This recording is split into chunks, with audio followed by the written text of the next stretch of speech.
ఈ online betting apps గురించి కూడా చూద్దాం ఒకసారి. సో దీంట్లో ప్రధానంగా ఉన్న నియమ నిబంధనలు ఏందయ్యా అంటే, ఈ ఆన్లైన్ బెట్టింగ్ యాప్స్కి సంబంధించి నిబంధనలు ఉల్లంఘించి ఆన్లైన్ గేమ్స్ అందిస్తే 3 ఏళ్ళు జైలు శిక్ష లేదా ₹1,00,00,000 జరిమానా వేస్తారంట. తర్వాత యాడ్స్లో భాగమైతే, అంటే ప్రకటనలో భాగమైతే వారికి 2 ఏళ్ళు జైలు శిక్ష, 50 లక్షలు ఫైన్ వేస్తారంట. ఇక ఆర్థిక లావాదేవీల్లో పాల్గొన్న వారికి 3 ఏళ్ళు జైలు శిక్ష, ₹1,00,00,000 జరిమానా వేస్తారంట. డబ్బుతో ముడిపడి గేమ్స్ ఆడేవారిని నేరస్తులుగా కాకుండా బాధితులుగా పరిగణిస్తారంట. ఇదే పనికి అనకూడదు, కానీ ఇదే ఇదే ఇదే ఇదే ఇదే ఆల్రెడీ ఈ డ్రగ్స్లో జరుగుతుంది కూడా ఇదే. ఈ డ్రగ్స్లో కూడా ఇప్పుడు మీకు వస్తుంది తెలుసా, ఎవడన్నా డ్రగ్స్ తీసుకుంటే దొరికాడు అనుకోండి, వాడికి పేరు ఏం శిక్ష ఉండదు వాడిపైన. వాడు ఒక బాధితుడు అంటే వాడు డ్రగ్స్ తీసుకునేటోడు కాబట్టి వీడు బాధితుడు, వీడిని రిహాబిలిటేషన్ సెంటర్కి పంపించి రిహాబ్ చేయించండి వాడిని అని చెప్పి మన చట్టాలు ఉన్నాయి. ఇప్పుడు దీంట్లో కూడా గేమ్స్ కండక్ట్ చేసేవాడు, యాప్ నిర్వహించేవాడు, ప్రమోషన్ చేసేవాడు, వీళ్ళందరిపైన శిక్ష వేసినప్పుడు ఆడేవాడిపైన ఎందుకు వేయకూడదు సార్? ఆడేవాడు ఉండబట్టేగా వాళ్ళు పెడుతున్నారు. ఆడేవాడిపైన కూడా శిక్ష వేస్తే ఏం జరుగుద్దంటే, వీడికి ఒక్కడికి బలమైన శిక్ష పడితే ఇంకోటి ఆడ్డు. ఇప్పుడు వీళ్ళకి దొరికితే ఏముందిలే, మనం బాధితుడేగా, మనకి పైన పడే శిక్ష తొక్క ఏముంటుంది. ఇప్పుడు ఏం చేస్తారంటే, ఈ సోకాల్డ్ ఎవరైతే ఉన్నారో ఆన్లైన్ గేమ్స్ అందించే వాళ్ళు ఏం చేస్తారంటే, వీటిని ఇండియా నుంచి కాకుండా వేరే దేశం నుంచి పెడతారు, వేరే దేశం నుంచి నిర్వహిస్తారు. ఇండియాలో బెటర్ ఏముంది, యాప్సే కదా.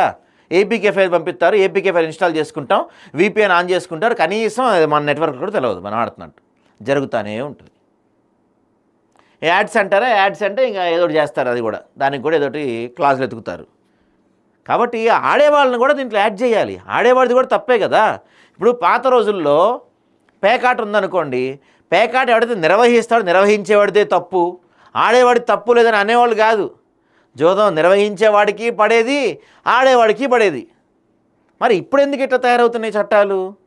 కేవలం నిర్వహించేవాడే దోష, ఆడేవాడు దోషి కాదా? తెలవకుండా ఆడుతున్నాడు వాడేమన్నా? కోట్లు తగలేసుకుంటానండి బాబు. చిన్న చిన్న పిల్లలు అయితే, ఈ ఇంటర్ కాలేజీ పిల్లలు, డిగ్రీ పిల్లలు, తల్లిదండ్రులకు తెలియకుండా దొంగతనాలు, ఇక వేరే దాకా వెళ్ళిపోతున్నాయి పరిస్థితులు అవన్నీ ఈ ఆన్లైన్ గేమ్స్ బెట్టింగ్ యాప్స్ వల్ల. ఆడేవాడిని కూడా యాడ్ చేయండి, ఆడేవాడికి కూడా గట్టి శిక్షలు పడితే వాళ్ళు ఆడటం మానేస్తారు. అయితే ఈ బిల్ గేమింగ్ రంగానికి తీవ్ర ఇబ్బందులు కలుగుతాయని ఆల్ ఇండియా గేమింగ్ ఫెడరేషన్ అభిప్రాయపడింది. గేమింగ్పై నిషేధం విధించడం కంటే నియంత్రణలు పెట్టాలని హోంశాఖకు లేఖ రాశారంట. అయితే పార్లమెంట్ ఇటీవల కేంద్రం ప్రవేశపెట్టిన బిల్లులు కేవలం చట్టపరమైన మార్పులు మాత్రమే కావు, అవి భారత ప్రజాస్వామ్య భవిష్యత్తుపై నేరుగా ప్రభావం చూపగల రాజకీయ నిర్ణయాలు. ప్రజాప్రతినిధుల అర్హత రద్దు నుంచి ఆన్లైన్ గేమింగ్ నియంత్రణ వరకు విస్తరించిన ఈ ప్రతిపాదనలు ఒకవైపు అవినీతి అక్రమాలను అరికట్టే ప్రయత్నాలు కనిపిస్తున్నప్పటికీ మరోవైపు రాజకీయ దుర్వినియోగానికి తలుపులు తెరవబోతున్నాయని కూడా ఆందోళన వ్యక్తం చేస్తున్నారు. జమ్మూ కాశ్మీర్ సవరణ బిల్లు 130వ రాజ్యాంగ సవరణ బిల్లుతో జమ్మూ కాశ్మీర్పై కేంద్రం మరింత నియంత్రణ సాధించాలని సంకేతాలు ఇస్తుంది. ఇప్పటికే 370 ఆర్టికల్ రద్దు తర్వాత ప్రాంతీయ రాజకీయ సమీకరణాలు మారిపోయాయి. ఈ కొత్త సవరణ బిల్లుతో సంఘీయ వ్యవస్థలో రాష్ట్రాల స్వయం ప్రతిపత్తి అనే అంశం మళ్లీ తెరపైకి వచ్చింది. 2019 తర్వాత జమ్మూ కాశ్మీర్ ఇటువైపు. 2019 ఆగస్టు 5న కేంద్ర ప్రభుత్వం రాజ్యాంగంలోని 371 ఆర్టికల్ రద్దు చేసి జమ్మూ కాశ్మీర్ రాష్ట్రం నుంచి యూనియన్ టెరిటరీగా పునర్వ్యవస్థీకరించింది. దీంతో జమ్మూ కాశ్మీర్ గవర్నర్ ఉండరు, లెఫ్టినెంట్ గవర్నర్ ఉంటారండి. యూనియన్ టెరిటరీగా లడాక్ ప్రత్యేక యూటీగా మారాయి. ఈ నిర్ణయాన్ని 2023 డిసెంబర్ 11న భారత్ సుప్రీంకోర్టు సమర్థించినప్పటికీ రాష్ట్ర హోదా విలయం త్వరగా పునరుద్ధరించాలని కోర్టు తీర్పులో స్పష్టంగా సూచించింది. ఈ నేపథ్యంలో గత నెలలో జమ్మూ అండ్ కాశ్మీర్ రాజకీయ నాయకులు, జాతీయ నాయకులు రాష్ట్ర హోదా కోసం కేంద్రాన్ని కోరుతూ బహిరంగంగా లేఖలు రాశారు. ముఖ్యంగా జమ్మూ కాశ్మీర్ సీఎం ఒమర్ అబ్దుల్లా 40కి పైగా పార్టీ అధ్యక్షులకు రాష్ట్ర హోదా బిల్లును ఈ రాబోయే శీతాకాల సమావేశాల తేవాలని లేఖలు పంపించారు. సో రాష్ట్ర హోదా గురించి కూడా కీలకమైన ఇది రాబోతుందన్నమాట.